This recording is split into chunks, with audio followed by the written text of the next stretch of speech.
Hello virtual dreamers, Gregory here. And yeah, this video is going to be a very quick one because I really wasn't hoping to have to record this quickly, but I do want to make sure to get my impressions out as early as possible on the Neuralink presentation that just recently went by. How recent? At the time that I'm recording this very clip, it is, I believe, 8:17 p.m. And by the way, I'm going to be using my iPad here today because I took notes during the viewing of the presentation I just did.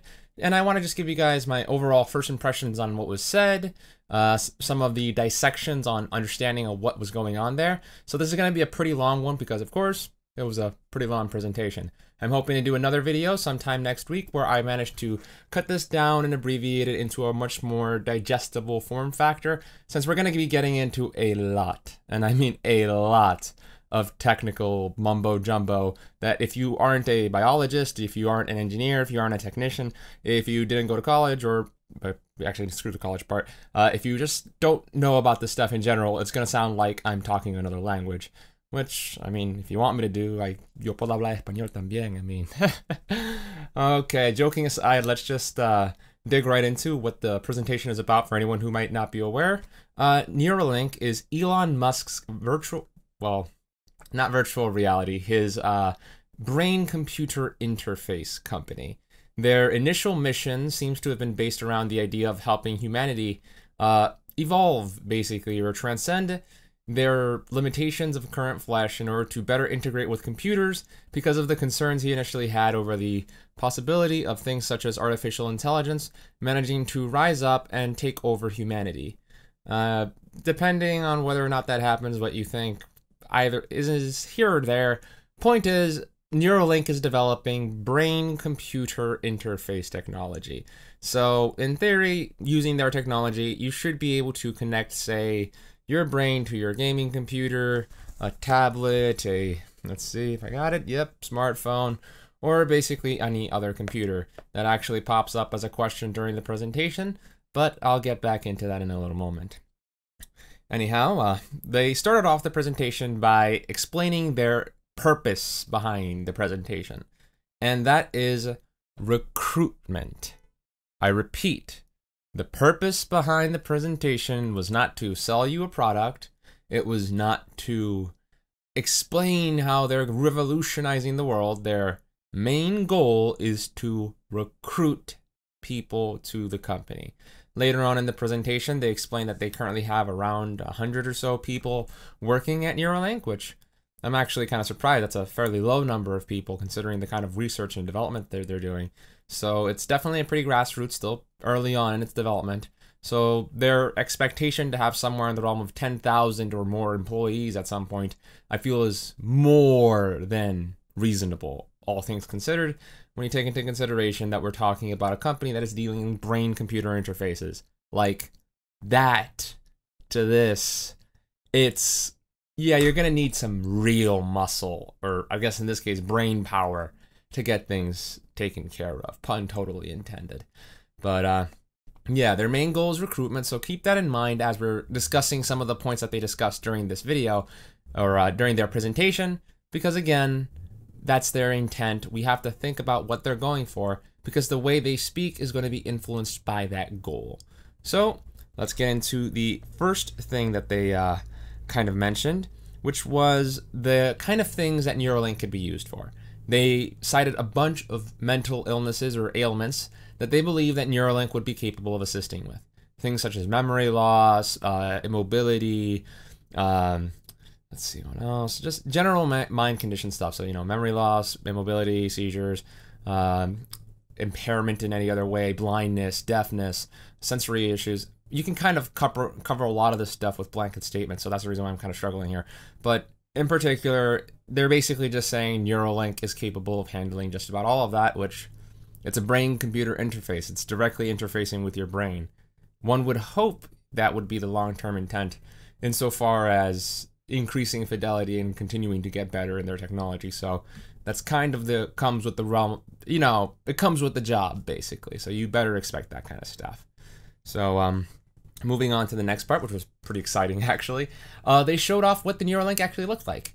It's like a tiny little coin-sized looking thing, around, I think, 27 millimeters. So that's around 2.7 centimeters, or around, you know, around 3 centimeters, like the tip of my finger right here in this video, maybe a little smaller.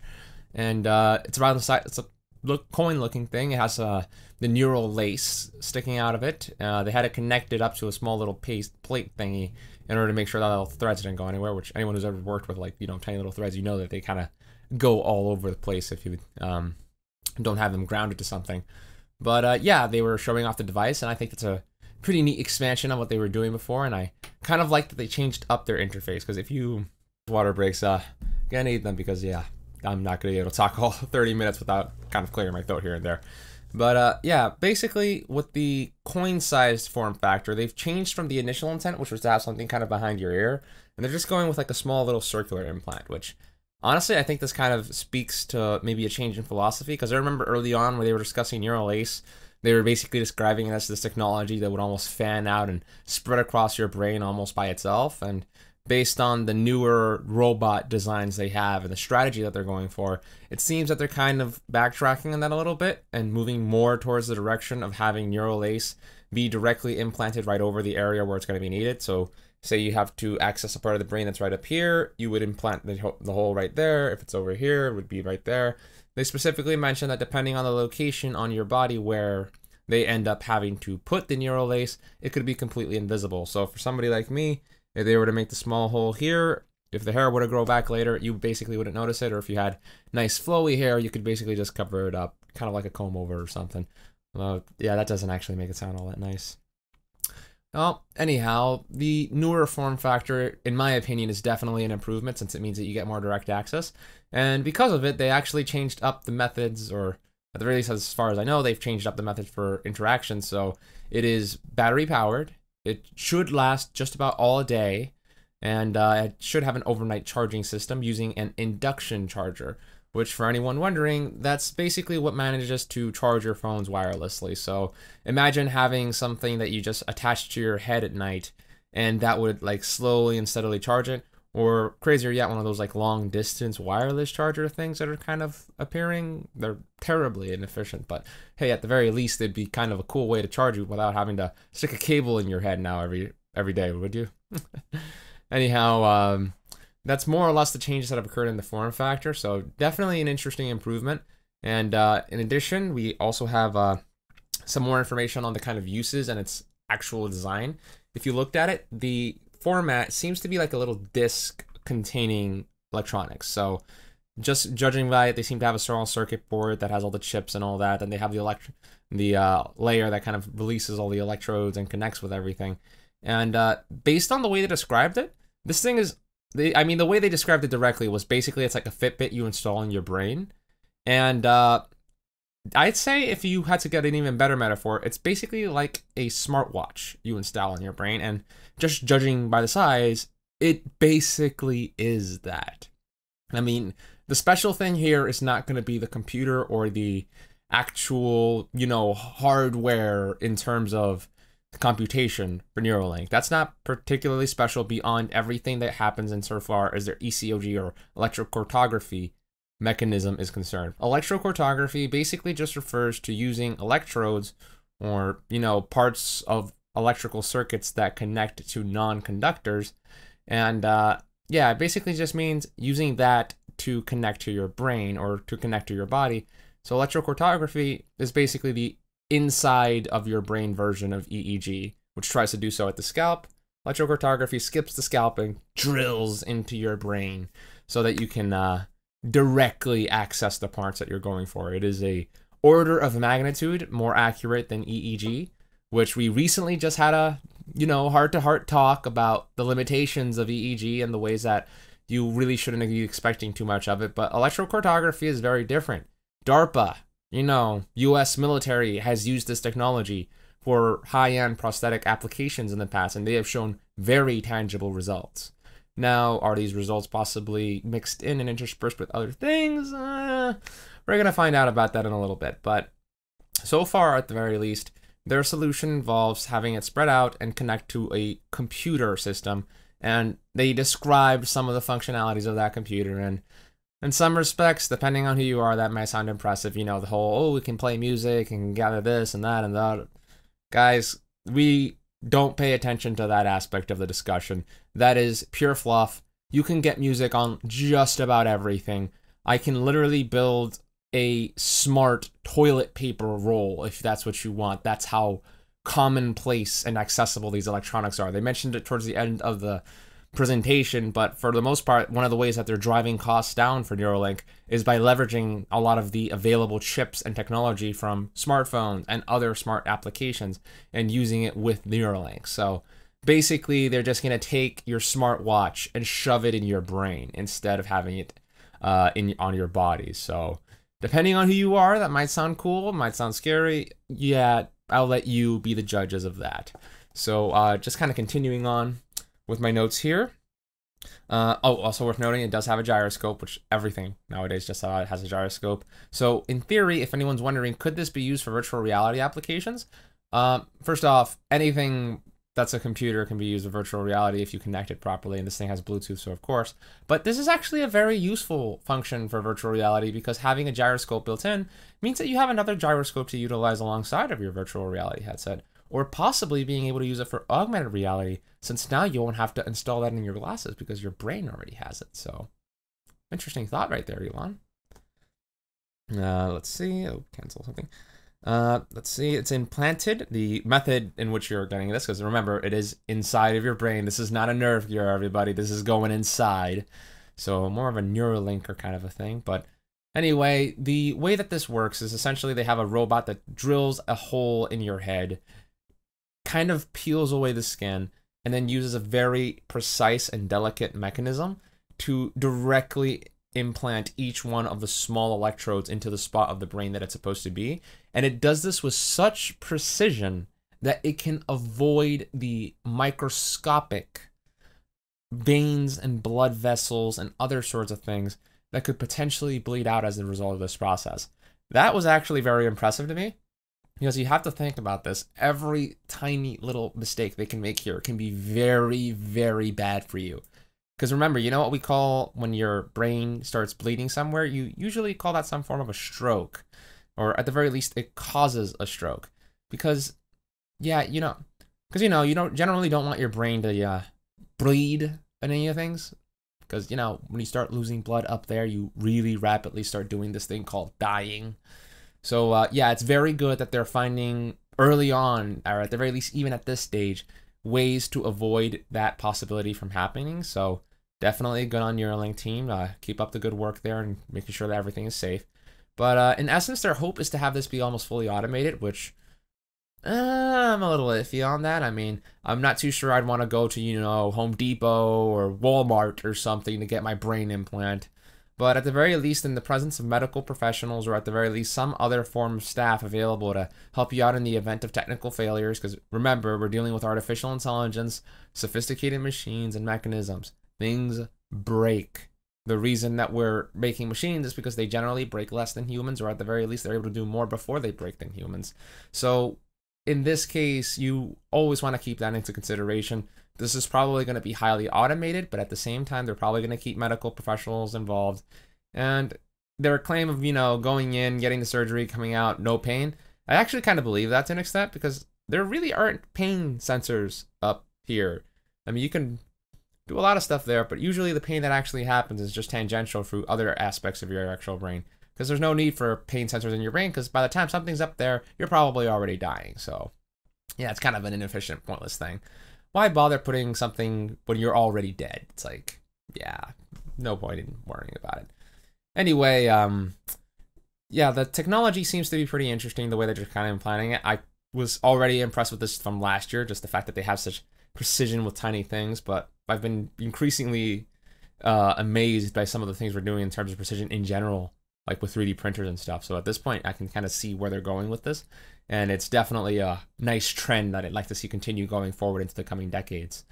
Which, another little aspect, because once we got past the implanting, came the pigs. Oh yeah, Linkers all showed up in this presentation. We got 3 of the guys. Dirty little buddies, but that means they're happy. Anyhow, those 3 pigs over there, they were used to demonstrate quite a few things, actually. Some very engaging things. The very first one, and the one that impressed me the least, was that the pigs could be happy and healthy with their implants. I mean, again, I'm not particularly impressed because, you know, we had gigantic boxes sticking out of people's brains before Neuralink, so we kind of know we can stick things up there and it won't be an issue. The more impressive thing, and the thing that caught my attention, and I really, really like, oh my freaking God, I want numbers. Numbers. Because the next thing that happened with those freaking pigs was they had them walking on treadmills. And you know what? That got me going, because when you have pigs walking on treadmills and you saw those data points, and apparently he says that they were highly accurate to the movement locations of the pig's muscles, I was like, please, numbers, give me the numbers, give us... Elon, if you ever watch this presentation, please put out a paper or something. Give the community something to work with, because you can't just freaking say it's highly accurate and not expect us to lose our cool, because the difference between 95% accurate, 90% accurate, and 99% accurate, and 99.99999% accurate matters in this context. Because I could say, hey, 90% is very accurate. Yeah, 90% is very accurate. We've achieved over that at some points with EEG. And yet EEG is still garbage for most motion control tasks. Why? Because you generally want your movement and or input mechanism to be very reliable. There's a reason why we like to use buttons over touchscreens for a lot of things, because buttons are consistent.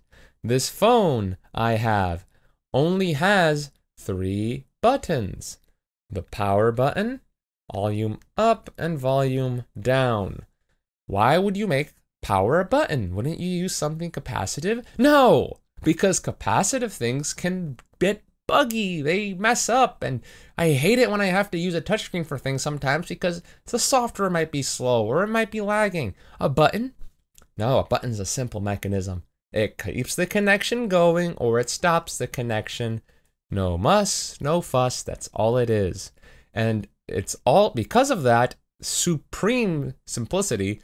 Unless your button is like literally decades old or has some kind of flaw in the design where it can either close the connection or open the connection without you wanting it. Such as if you get a bit of dust stuck under the button or something, or maybe you get a bit of food or something got on your key.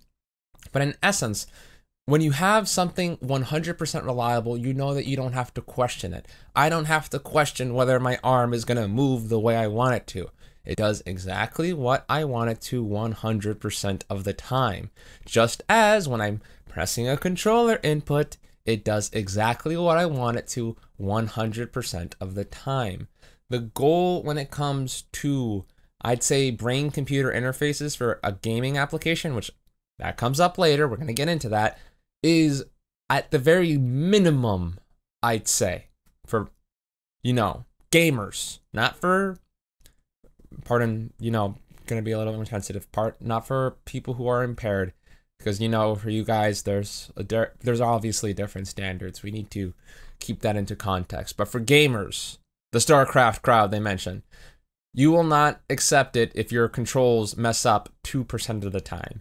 You may think you do, but when you jump off a cliff or when you have to constantly be dealing with issues, you know you won't. Anyhow, getting into a little bit of detail on what was discussed during that little presentation bit, they actually mentioned that they had the snout being detected very heavily, and that it's a region that has a lot of activity whenever it's in utilization, which I can imagine. Pigs have very refined noses. Overall, they're able to really get a lot done with those things, so it makes sense that their brain dedicates a lot of, you know, itself or its activity in order to picking that up.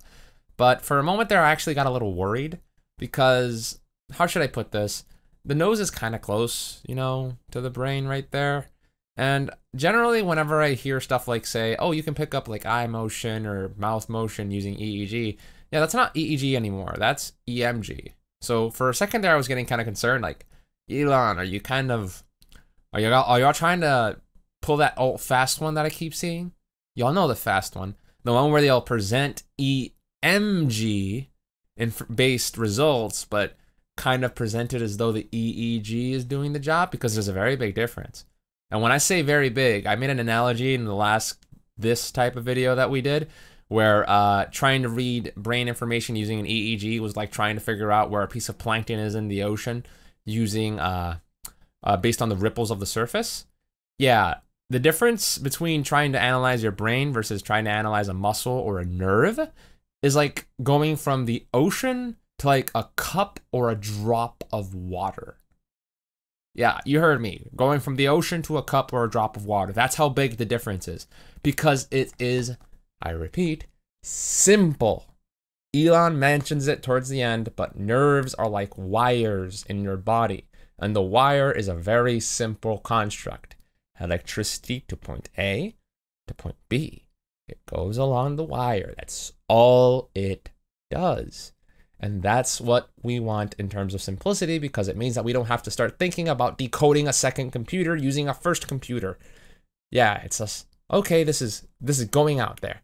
And that's actually one of the things that I've been kind of curious about now, because this is the second time now that I've been thinking about this honestly since like 2014, because it's been bugging me for a while since then.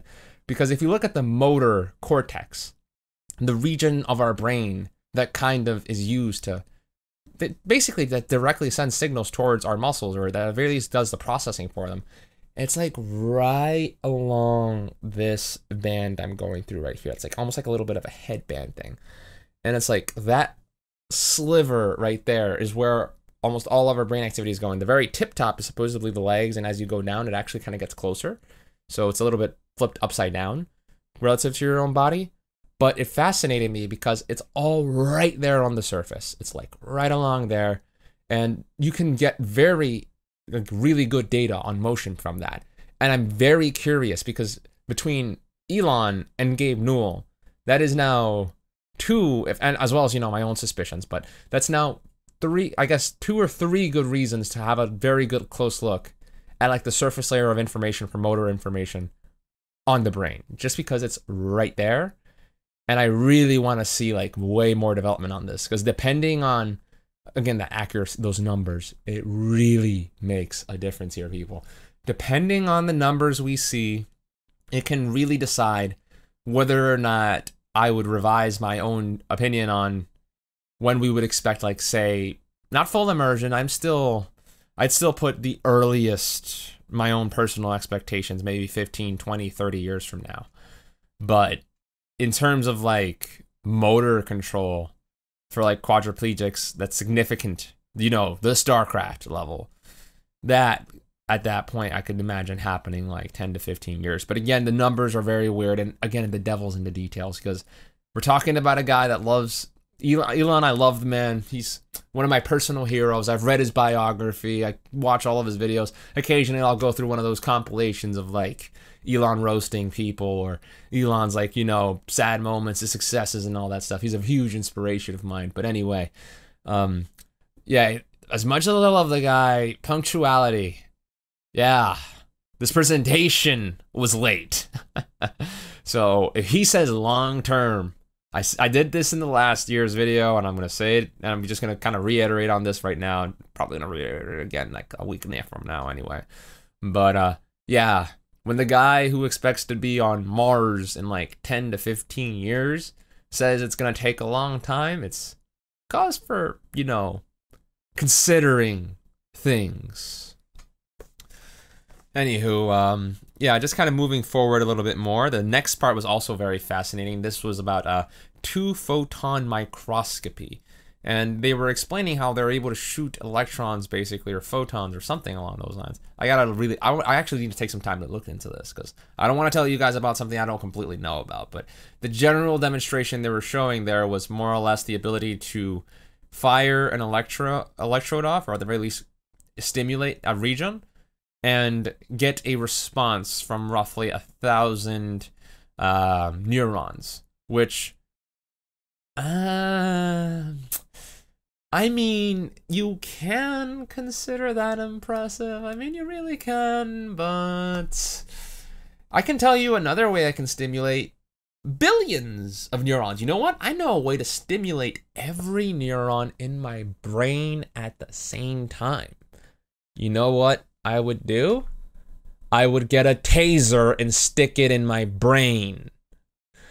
In this case, the smaller the number, the better. And going from stimulating, you know, that's the reason why you have to be careful here, because depending on who you are, you hear the number 1,000 neurons. It's impressive. No. We want smaller numbers. Smaller is better here. Of course, we're talking about using around 1,000 or so channels, or in other words, connectors, because that's actually another thing we're going to discuss about the Neuralink hardware. But basically, they have around 1,000 connectors, and the ability to manipulate roughly the 1,000 or so neurons around the connector is definitely good for fidelity. But we want to get a little bit more on that one. I'd say, I mean, the ideal would be individual neurons, but at the same time, I'm not too sure whether or not that'd be reasonable, because this is kind of getting into the whole nanometer level thing, where the smaller you get, then the higher the density is, and the more ridiculous the problem can become. Because if we have right now about 1,000 or so channels, if we reach the point where we're going for individual neurons, like what kind of connections are we talking about here? Like what kind of precision, what kind of activation, how is it going to happen, how's it going to roll? So it's going to be, this is definitely something to watch. The 1,000 neuron precision, I would have liked some reference on what kind of results we've gotten in other areas, because again, 1,000 neurons sounds super impressive unless we have without contacts, we're not really working with much here. But so again, not 100% of an expert on this particular area, but 1,000 neurons, big number, not impressive. But personally, to me, if you ask me, did I find that good? I found it pretty good. I'd say it'd be great if we could get that down to even smaller, so the scientists could really drill on precision. And for anyone who's wondering about projects like, you know, mapping the brain and all that, this is where that comes in handy. Because when you have a good map of the brain, now you can use Neuralink properly. Because if you know where you're going, it doesn't really matter too much whether or not you have the entire brain covered, because you can just pick and choose which points you need and then stick the electrode on that point. So if say you go to a store and you need X, Y, and Z, like I need to get milk, eggs, and bread, I'm not gonna go and get cereal then. No, I'm gonna go get my milk, egg, and bread. And that's what we're kind of trying to do here. We want to get it so we can just get our milk, egg, and bread without being upsold. Hey, you have to buy chicken along with that, with those eggs, and you also have to buy this chocolate pack with your milk. It's like, no, we just want our milk, egg, and cheese. We just want our, milk, egg, and bread or something, whatever. I'm losing the analogy. But anyway, we just want that. And when you have the map, that's what you get to do. You can specifically point at something and then get that result. So it's definitely an area where, again, you can't just have one thing. We need the neuroscience, we need the engineering, we need the computers, we need every aspect. This is a team effort. There's no one person doing this whole job. We need everybody on deck. So don't be worried if you're like a computer scientist right now. You think, oh, I'm not going to get to work on Neuralink. No, Elon just freaking asked you to work on Neuralink, buddy. So you get your butt out there. Yeah, you're hearing me. Let's get to work and let's see the next element that they kind of discussed here past the also important thing to note, that 2 point let me look up the thing again, that 2 photon microscopy thing, yeah, it's per electrode, so they have 1,024 points. So if you do the math more or less, that means they have control of roughly 1 million or so neurons, which again, big number. We don't give a damn. We need precision. But again, 1,024 points of connection with the brain where you can both read and write.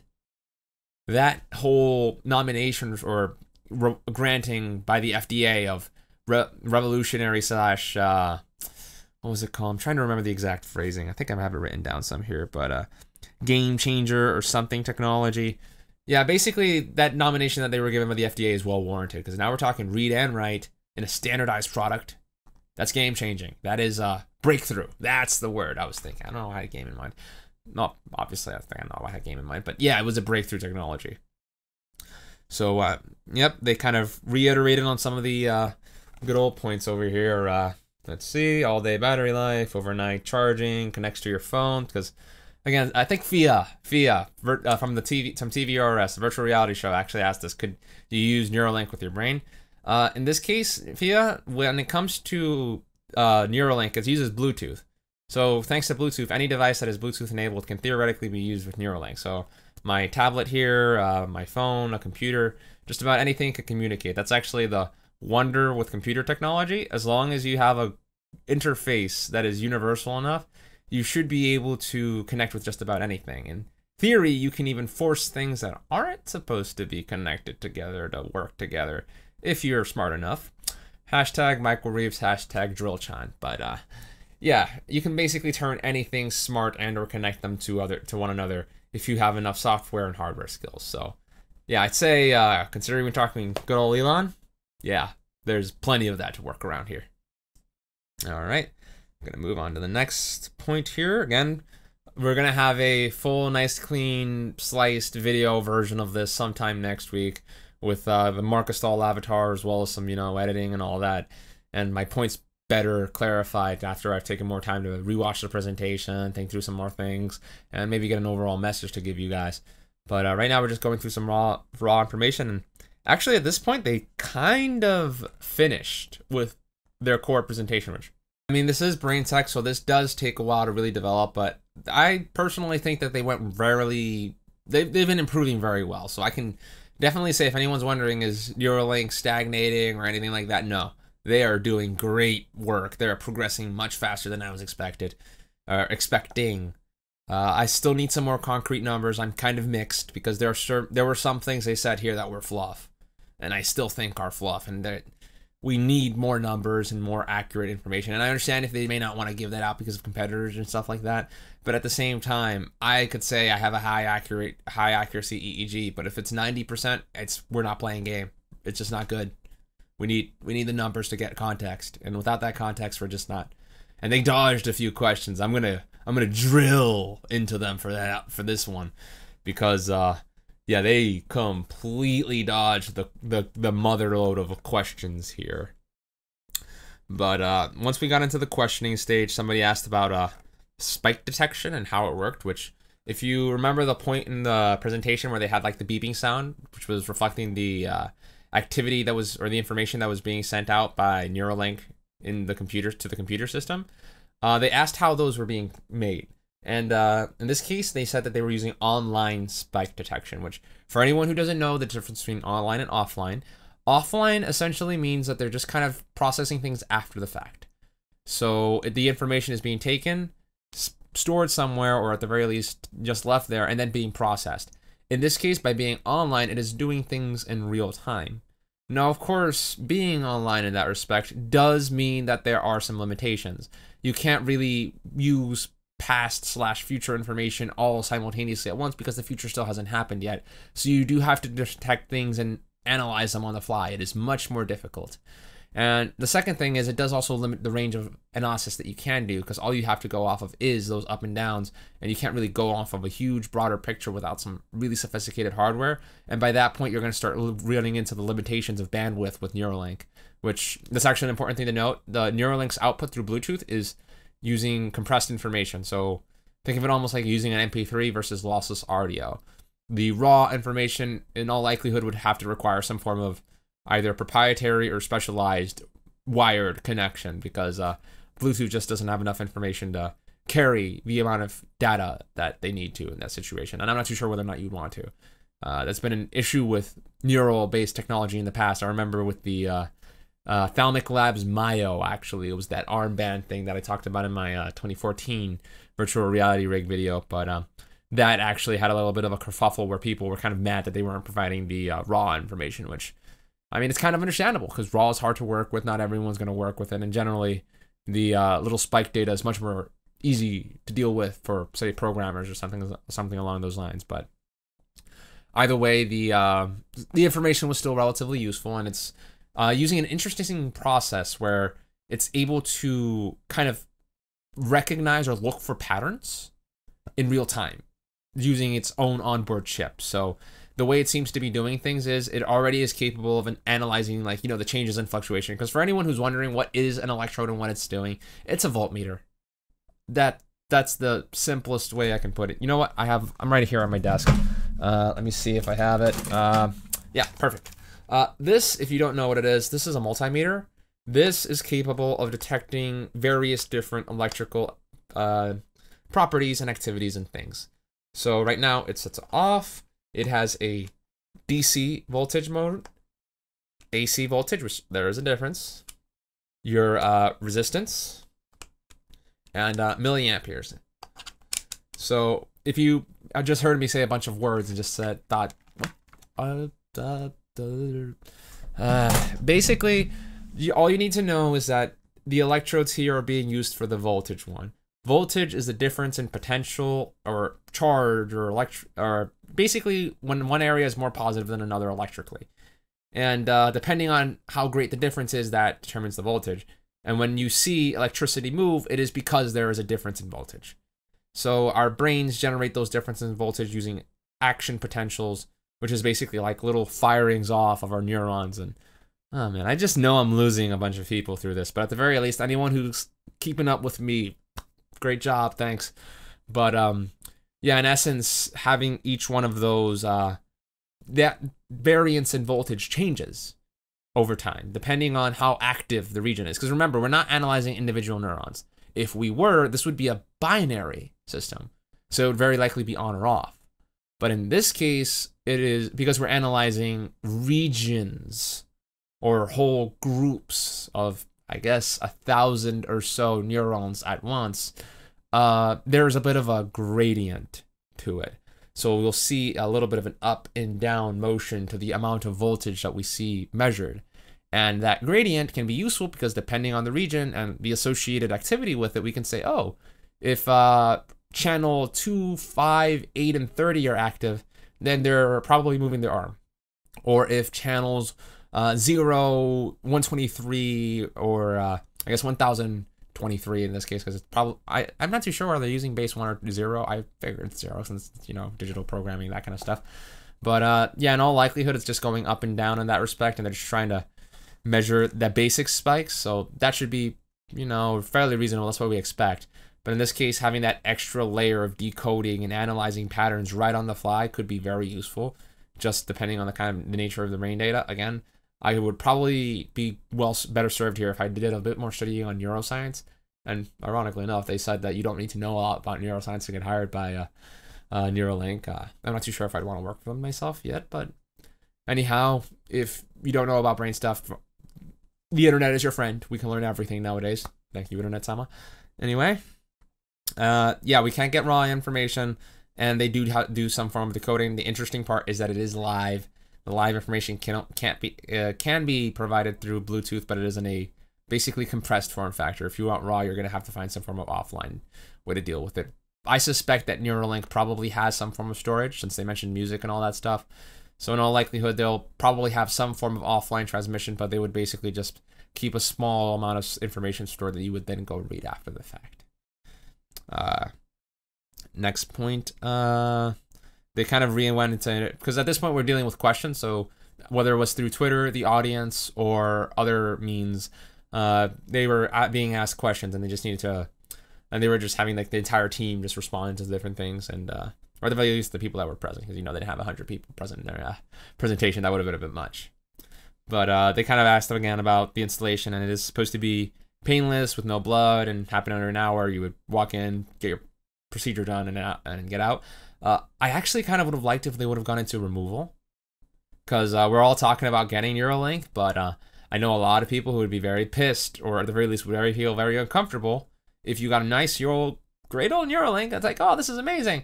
Oh wait, Neuralink Gen 2 has less latency, so you get better performance, and now you're, you know, literally upgrading your brain computer interface.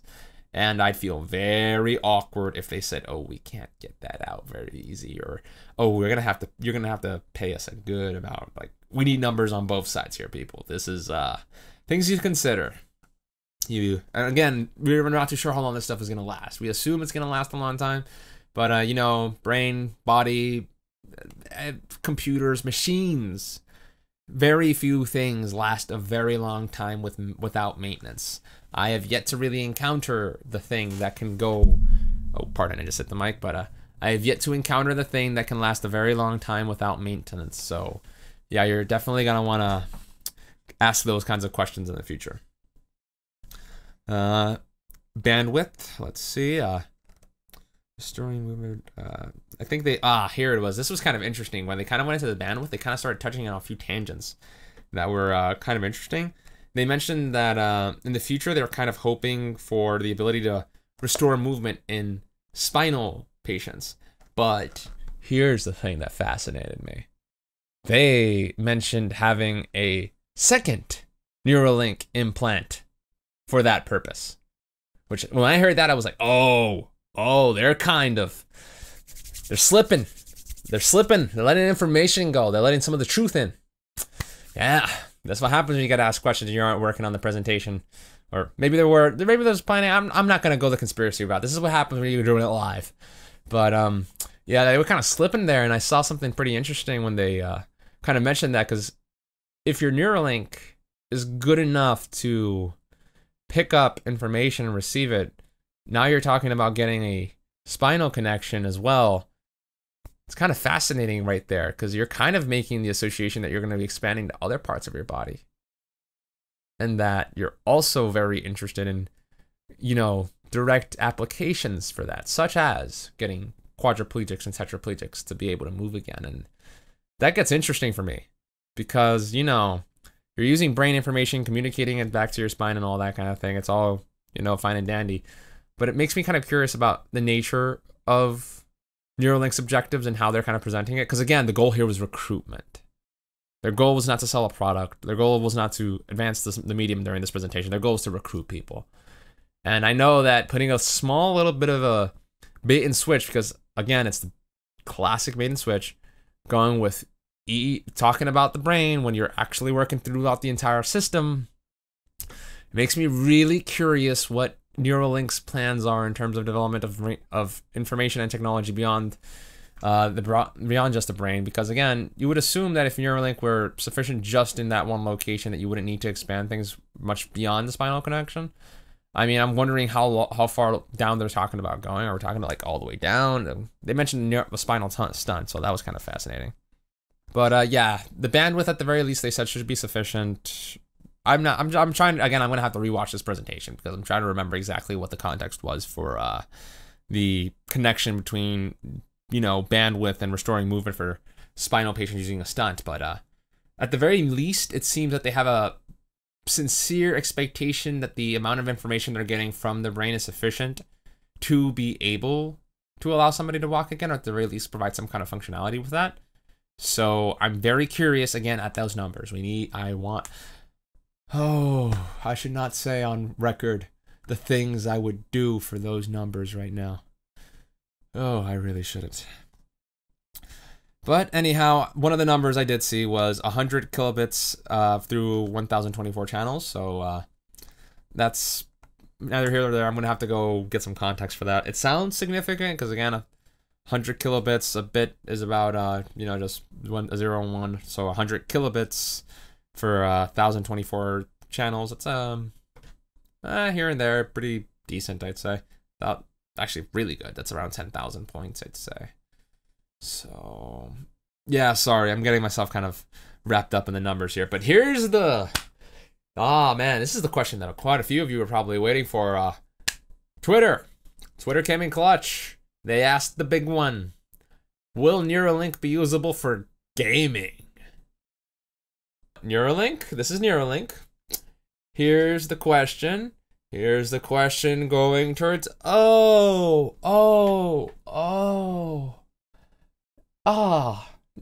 just dodged it. Yep. Basically, they said that, yeah, they should be able to use it for gaming, or they definitely will be. They didn't give us a date. They didn't specify the kind of game. And you know what?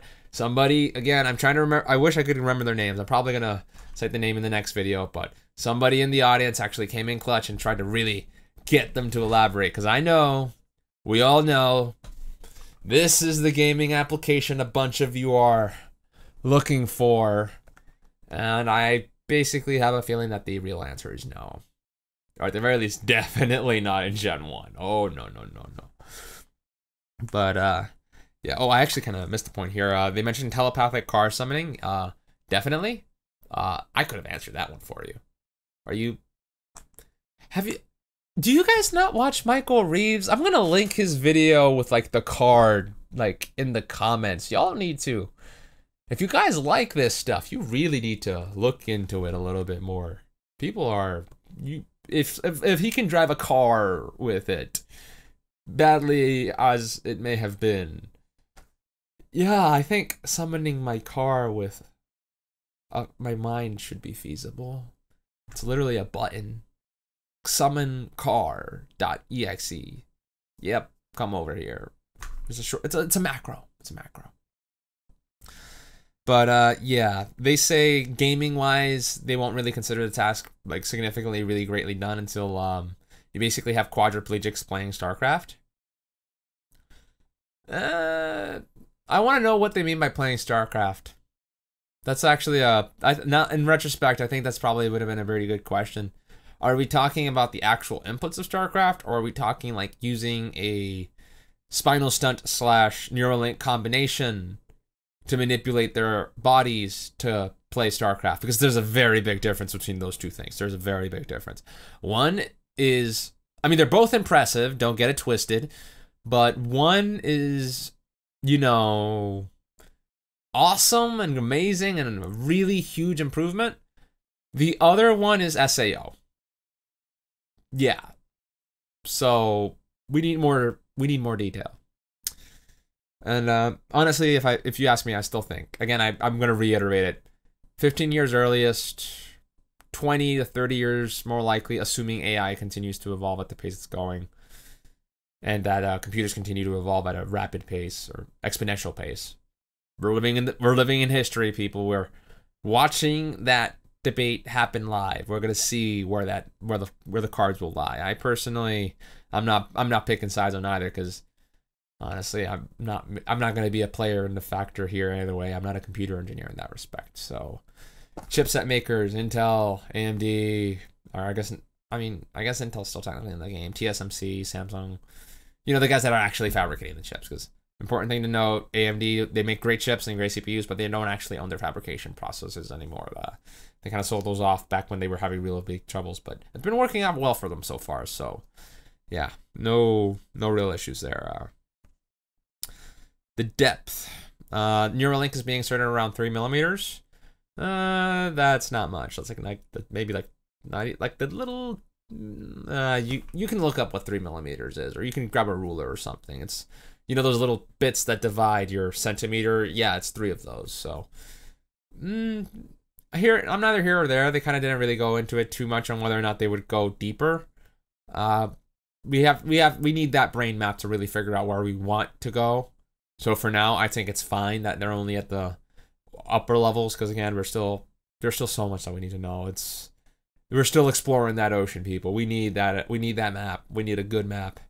And once we have that good map, we need to see how the map compares from person to person. And once we have that comparison, then we need to see how we can leverage that data. Because somebody actually made a very good point in the Twitter. I don't remember who they were exactly, but the way they described it was the writing aspect doesn't really matter too much in the long run until we have a very good idea of the language of the brain. And it's actually a very important thing to consider, because it doesn't really make much benefit if we're sending signals into our brain but causing more harm than good. We need to know what we're doing when we're in there, and we want to make sure that whatever's going on normally doesn't get screwed up, because the easy way to screw with your system is to start playing with things that you aren't supposed to or don't know how to mess with. Key example, go ahead and start playing around with the registry entries on your Microsoft Windows installation and see how that works out for you if you push the wrong buttons. But anyway, they kind of mentioned motor intentions again. Really, between Neuralink and Valve now, I am genuinely tempted to like just take a day. Or I might even take my vacation either next year. I think I might get some days sometime this year from my job for a vacation. So depending on how things go, I might actually try to see if I can get into contact with like a neuroscientist so they can get like really Like I want to have a one-to-one conversation. If there are any neuroscientists down below in the comments section, but yeah, if there are any neuroscientists, get in touch with me. My email should be available on my YouTube About page, as well. You know what? Just Twitter. Just contact me through Twitter, at me or something. I want to have a conversation about, you know, what's going on in that region. I want to know what's going on within motor cortex region, because I have a feeling that motor-wise, I've had it for a long time. I felt like we could definitely get some really interesting things going with that, but I definitely think that I need to get updated on that and on how things have been going. It's been 6 years more or less since I I was still studying it pretty seriously around like 2017. So yeah, I'd say it's been a few years, but I want to know more. I want to know more about that. I want to see what's going on the front lines there. Let's see. They kind of asked them what some of the things that they're hoping to deal with. They're like blindness, paralysis, hearing issues. And again, I have to kind of reiterate this. You're playing with the brain. This is the processor for everything. Once you have control over this, you have control over reality. Period. Thermal vision, long distance vision, microscopic vision, super hearing. We're using those words, but the reality is they only refer to various contexts or changes in functionality. Using a thermal camera isn't really changing the range of colors that we're looking at. It's just bringing things that are outside or beyond our range of vision, using a superior sensor or a different sensor to pick up on that information, and then translating it to a form that our bodies can see. So in theory, anything that you see right now that can be interfaced with a computer. So the webcam I'm using to record this video, the robot I'm sticking up in my ceiling to screw with me, your lights in your house, the microphone recording this video, anything that can be connected to a computer is manipulatable using your mind with a brain-computer interface. That is the point of it. If you can control it with a button, you can control it with your brain with a BCI. And likewise, if you're able to receive signals for something to a computer, then you can send those signals to a brain. If with a BCI, that works well. So literally, stick two webcams side by side and use that with a Neuralink. That works, because we need to see how that goes. Last year, Elon was talking about vision with phosphenes, and we've been doing that thing for a while, like decades. So I really wish they would have talked a bit more about that, because going hum on the details doesn't make me expect good things. But yeah, they kind of got back into some of the challenging problems they were having. They mentioned material science, installation of electrodes. Material science in general is just, it's so big right now, because we need specialized materials for just about everything, whether it's computers, new tools, new products, food, chemicals, everything. Material science, it basically just amounts to creating things that do things that we need. And whether that's using nanoscopic effects, interesting properties of physics, and all that stuff to get it done, nanomaterials, just in general, the science of creating things for a purpose from a chemical / molecular / atomic level is a powerful thing right now. And next was a question on the read and write. Again, all 1024 electrodes that they have in Neuralink are capable of reading and writing. So yeah, that's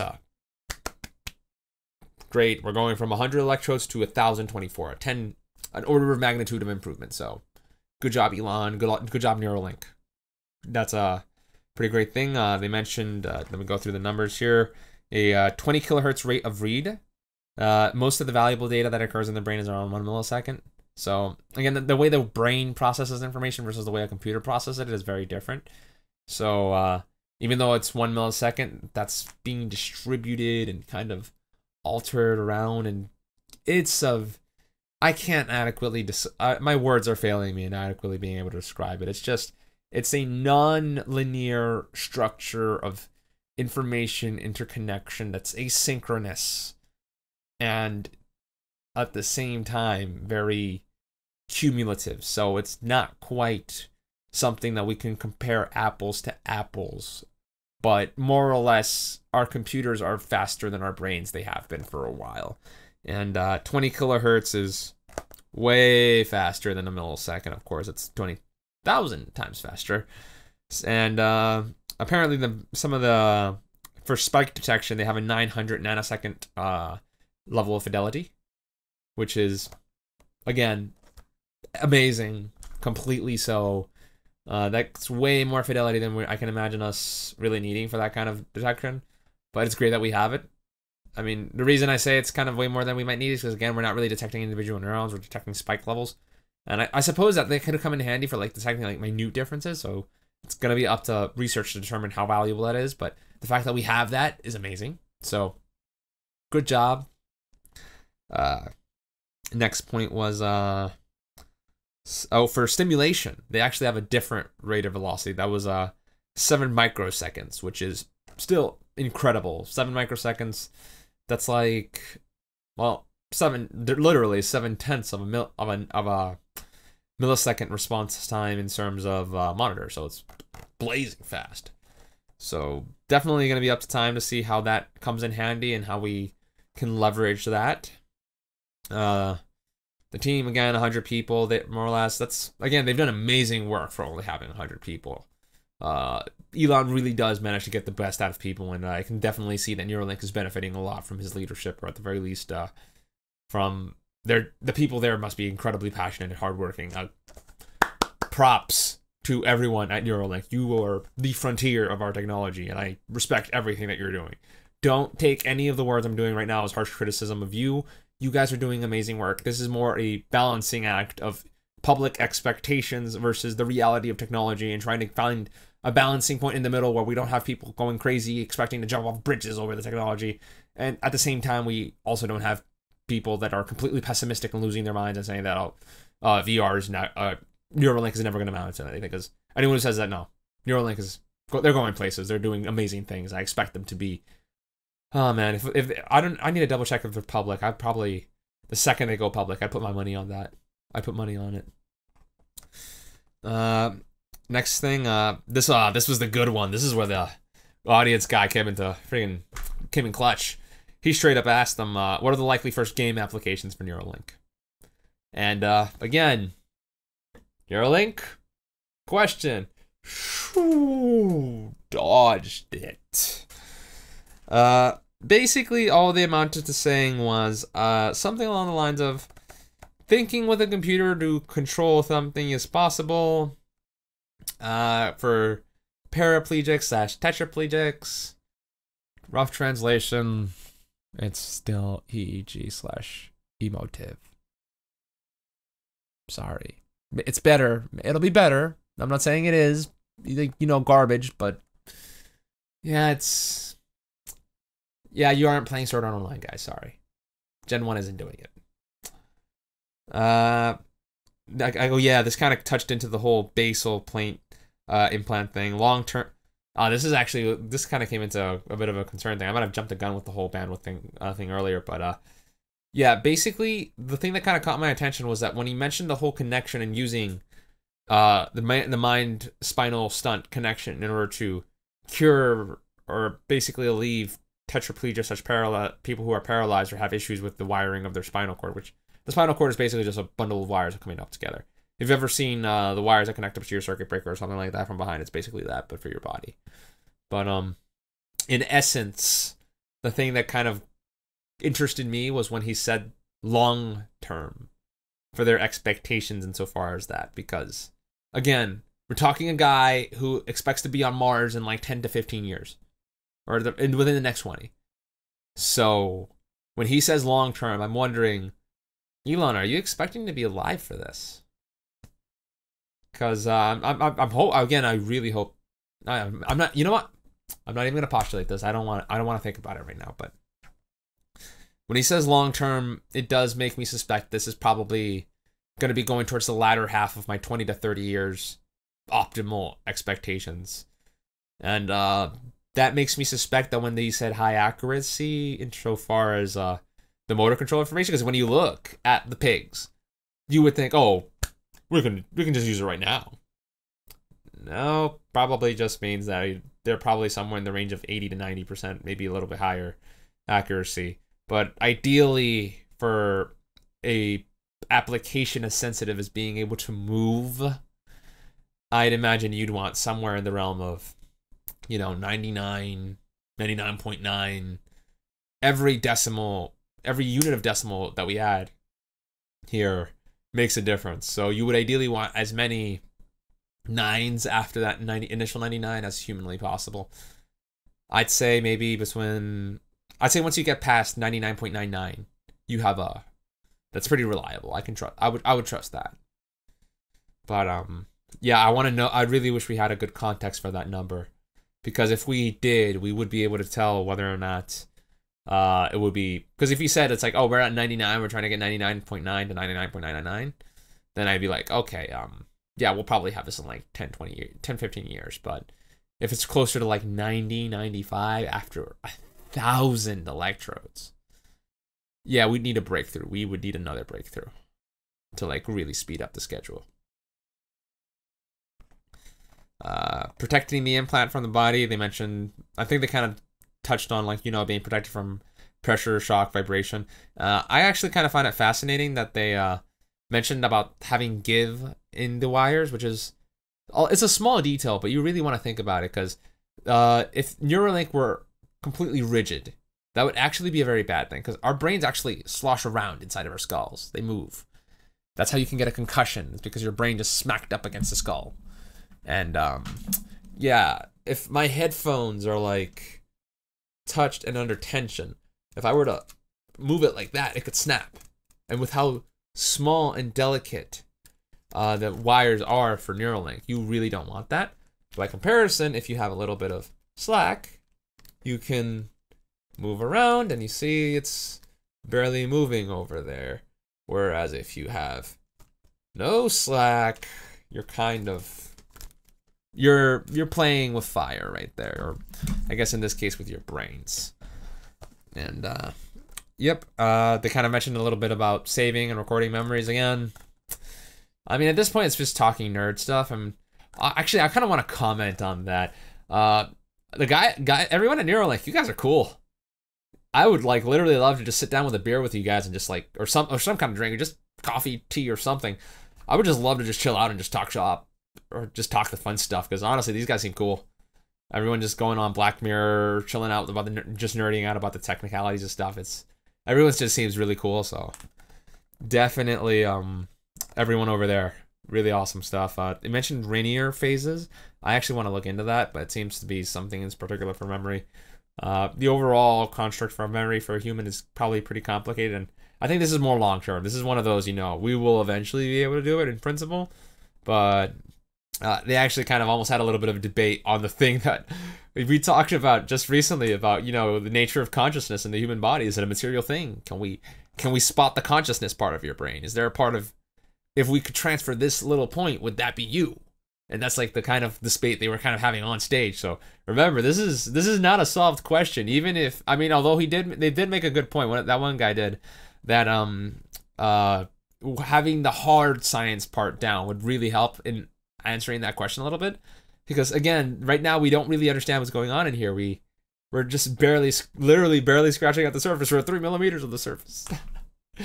So yeah, we need to figure out a whole lot more about the brain before we can start tackling consciousness. I think that might be a post-singularity, or if we never reach singularity within the century, at least another 1 or 2 century question.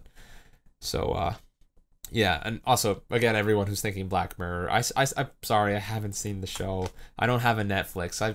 I'm in Weebin. I got my VRV right now. I just got my job back. I'll get to Netflix again later. I'll binge watch it or something.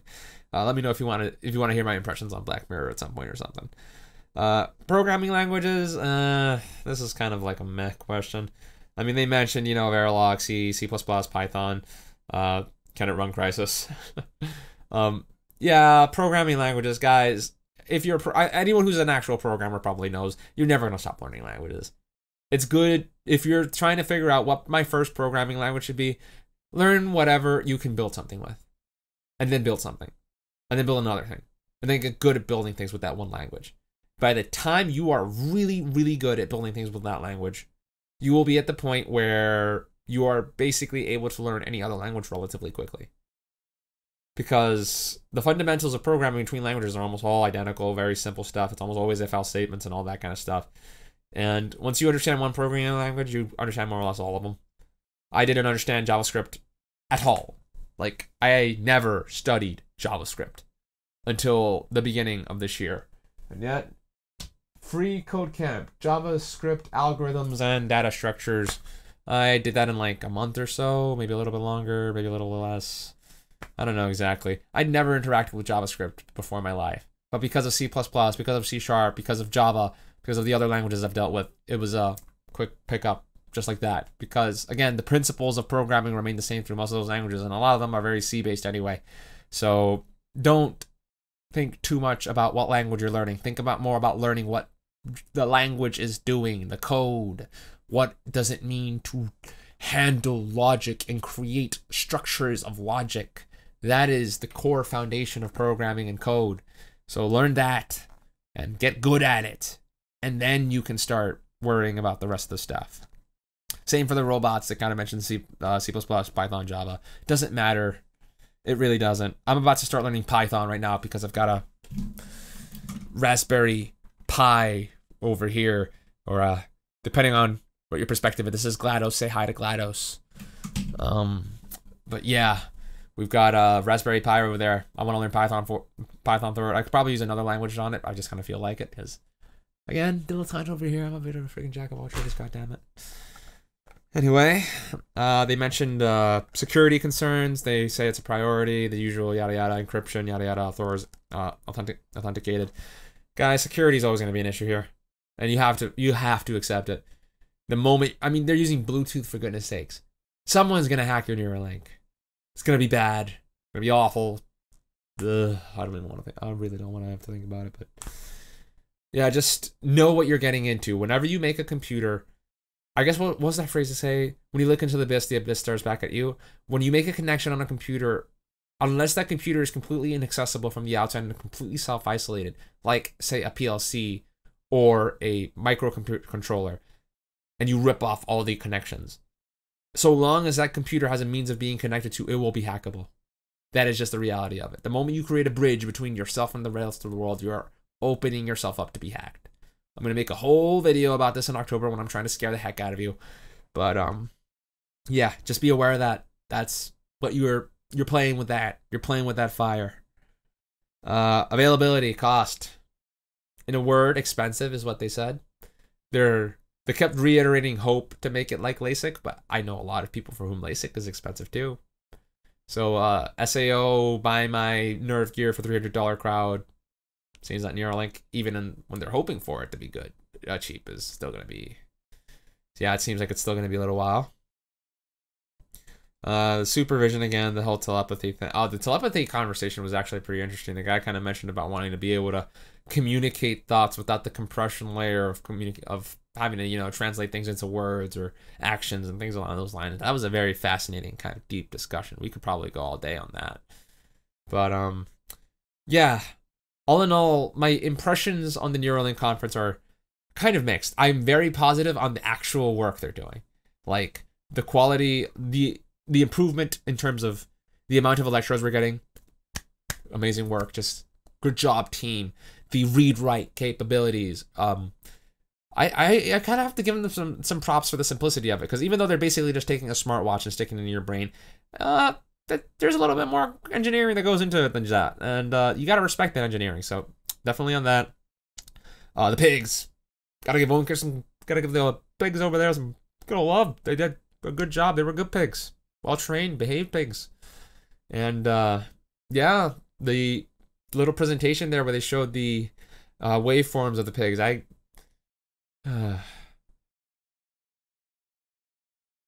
Yeah, pardon the long pause here, but I'm like mentally calculating if it would be worth my time to sit down and decode or analyze the brainwave data of the pigs moving. These are the questions I ask myself, people. You have no idea the things I'm planning to do soon. But yeah, all in all, the pigs were awesome. The actual hardware being a nice little coin disc shape was awesome. Their plan is awesome. Elon, you're making an incredible team out there. I'm very impressed with the things I'm seeing. I'm looking forward to seeing more. I like the slightly more grounded version of this presentation that we have here. It feels like you have an actual product coming along the lines. I wish that we could have cut out some of the little bits of fluff / dodge and actually tackled some of the hard questions and just given solid answers. I know why you don't want to do it, because you are probably going to lose somebody if the moment the question of can I game with Neuralink gets answered with no or checkers. Yeah, the moment you get that answer, you're going to lose somebody at least. And I know you need every person you can get. 100 is way too few people for a company like Neuralink. That needs to get upped very quickly. I have a feeling that the moment they get a consumer product out and available, it's going to dramatically change their funding, and I think they deserve it. That whole recognition that they receive for making breakthrough technology is completely warranted. This is definitely good stuff. Not groundbreaking, though. I'm not too sure. They haven't really presented anything that I haven't really seen before in some capacity. So if I had to give a criticism of this presentation, it'd be that I've seen more or less all of this stuff in some form or another, whether it be maybe not from one source, but from multiple sources. So having them all together is definitely a nice thing, but we still need to see that. We need to see those breakthroughs. We need to see those changes. I want to see the sensory stuff. I want to see you giving somebody sight, because it's been a little while since I've seen a huge improvement in that. I was kind of hoping we'd be a lot further along with that at this point than we are, but yeah, I want to see more on that. I want to hear them talk about the potential uses for Neuralink beyond the brain, because I've said this recently. I think it was either in a Discord post or so, and I said it during this while we were talking just now too. But the complexity of your rest of your nervous system relative to the complexity of your brain is it's incomparable. If you were to use Neuralink on your spinal column, I think you would actually get even better results than if you use it on your brain for immersion. At the very least in terms of motion. Or maybe connecting it to your optical nerve. Think about that. Just connect 1,000 or 1,000,000 little tiny connections up in your eye and your retina and your optic nerve, and just get the eye or retina or whatever's burned out. Boom, you can give somebody sight. I touched on it in the sensory illusion video that came out today, or at the time today in the time I'm recording. I don't know when this is going to go live. I'm hoping to do minimal edits and just upload this thing.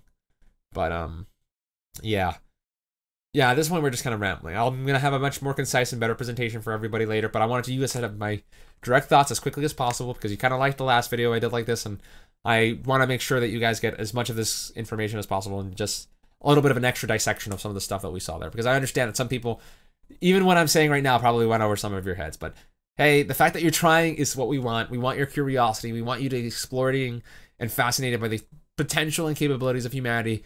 The things we will be able to do with neurotech in the future will absolutely floor a lot of you. I, myself, can't wait to start getting into the field. I just got my paycheck today. Today is Friday. It's Paycheck Friday. I've got some other crazy things I need to work on first, just because, again, I've been unemployed for a year. I've got a lot of things to sort out right now, and my own VR rig has been kind of languishing. You know what? I think I have a bunch of the... do I have them here? Yep. Here we go.